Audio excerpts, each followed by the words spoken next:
সেই 3 বছরের ছেলেটির কথা? বোমায় ক্ষতবিক্ষত শরীর নিয়ে মরে যাবার আগে যে বলেছিল, আমি আল্লাহকে সব বলে দেব। সে হয়তো আল্লাহকে সব বলে দিয়েছে। হয়তো বলে দিয়েছে আমাদের পৈশাচিকতার কথা, আমাদের লোভের কথা, আমাদের অসভ্যতার কথা, আমাদের নির্যাতনের কথা।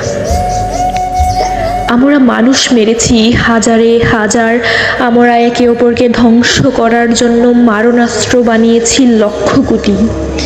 মানুষে মানুষে বিভেদ বাড়ানোর জন্য তৈরি করেছি নানা গোপনাস্ত্র।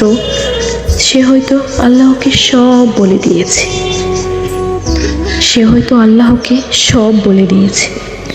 বলেছে সেই পাখিটির কথা যে আর আকাশে ওড়ে না। বলেছে সেই আকাশের কথা যে একদিন নীল ছিল। বলেছে সেই বাতাসের কথা যে একদিন নির্মল ছিল। বলেছে সেই পৃথিবীর কথা যে একদিন সবার ছিল। এই সবার পৃথিবীকে আমরা ভাগ করেছি ইচ্ছামতো। ধর্মের নামে, দেশের নামে, ভাষার নামে মানুষকে দূরে সরিয়েছি।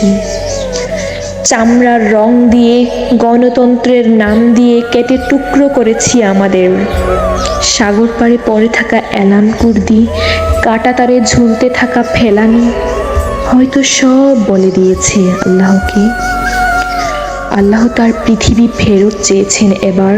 তিনি হয়তো শুনেছেন সব অভিযোগ, তিনি হয়তো শুনেছেন প্রকৃতির আর্তনাদ, তিনি হয়তো শুনেছেন সেই পাখিটির কান্না। একদিন হয়তো সব ঠিক হবে, কিন্তু আমরা কি সত্যিই মানুষ হব? না, আমি আল্লাহকে সব বলে দেব।